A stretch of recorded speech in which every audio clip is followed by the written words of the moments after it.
မြေကြီးကိုဖန်ဆင်းပြီးတော့မြေလွှာဖြစ်သူတို့ရက်လို့ရတယ်မြေလွှာဖြစ်ဖန်ဆင်းပြီးတော့တချို့နတ်တွေဟာသပင်ဖားရချလို့မြတ်စွာဘုရားပြိဋိဘံဆံတော်မူမဲ့ဆိုတဲ့အခါမှာလူလိမ့်ပြီးတော့ငိုကြွေးကြတယ်မြန်လိုက်တာပေါ့နော်သူတို့တက်တန်းနဲ့ဆိုရင်ဘုရားရဲ့45နှစ်တာဆိုတာဘယ်လောက်မှရှိရမှာမဟုတ်ဘူးစတုမာရနတ်တွေဆိုလို့ရှိရင်ဒီလူတွေရဲ့အနှစ်50မှသူတို့ကတရက်ရှိသေးတာအဲ့တော့45ဆိုတာသူတို့အနေနဲ့တရက်တောင်မပြည့်သေးဘူးဒါဝရိန္ဒနတ်တွေဆိုလို့ရှိရင်နိုင်ပိုင်းလောက်ပဲရှိအောင်မယ်အနှစ်တရာမှလူပြည်မှာအနှစ်တရာမှသူတို့မှတရက်ပဲ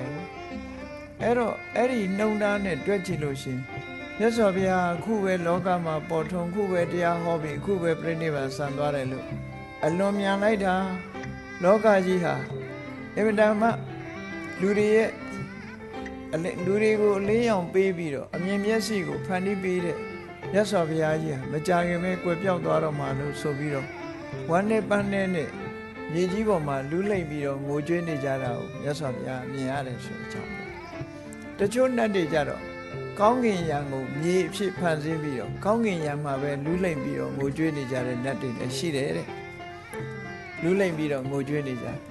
အဲ့ဒီထဲမှာရာဂဒေါသမောဟကင်းတဲ့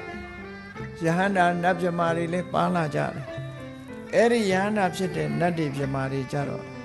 သူတို့ကြတော့တတိတွေတမ္ပဇင်ညတွေထားပြီးတော့သဘာဝတရားရဲ့ဒီသင်္ခါရတရားတွေရဲ့သဘာဝကို